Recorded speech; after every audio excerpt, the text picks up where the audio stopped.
I'm with Cyera Hintzen, and we wanted to talk to Cyera because we did this docuseries called Raising Her Game that charts the path of women's sports and soccer in this country, and also through the eyes of the University of Texas program. And Cyera is one of the most decorated players to ever come out of the Longhorn program.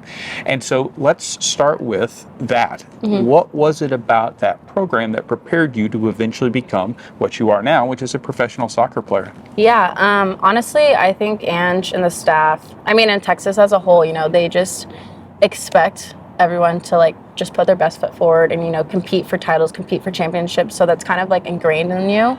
And we all just competed to make each other better every single day. And I think the belief also that the coaching staff had in me, I think also led to all of that came from college.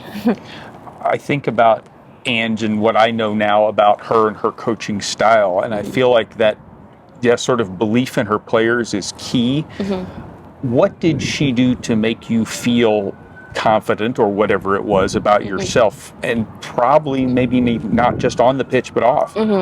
Yeah, I think she had an eye that she could tell if something was off, or maybe I wasn't feeling my best, and she'd just pull me in her office and just have that conversation with me, not as my coach but as a person. And I think that helped uplift me at times when I needed it, and so I really appreciate her doing that.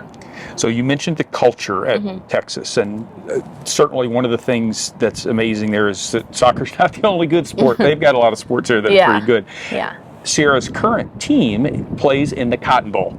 Dallas Trinity FC, they have a big football game that year, the American code, not the association code. What did you see at UT about how that sport, American football, coexisted with the other sports, especially the women's sports? Yeah, I mean, obviously at times, it can be overshadowed. I mean, that's also what Texas is very known for, our football program. But I think also the benefit of that is a lot of resources that we got, that help us, build things that we needed for resources to be better on the field, which I think we see that now, with the last classes winning 3 big titles, and just also the support, from the players and staff too. It wasn't just kind of football and, us or everyone else, it was that mutual support too on and off the field. So playing for Dallas Trinity FC, not Cyera's first pro team, you've had other opportunities as well. What have you, in Australia, Iceland, what have you seen of how the landscape of women's pro soccer opportunities has changed since even you started in Austin? Yeah, it's changed a lot. When I graduated, specifically in America with the NWSL, there were 9 teams. And now I think with the expansion coming up, there's going to be 15 or 16, which is huge. I mean, I graduated in 2020, so they're making progression really fast.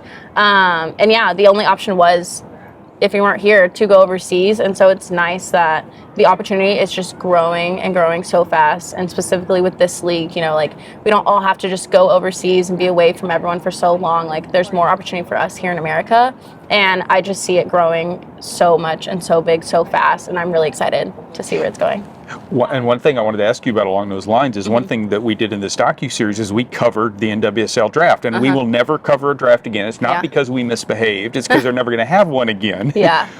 Tell me what your draft experience was like, and how that, is different now. Yeah, I know. It's kind of crazy that they don't have it anymore.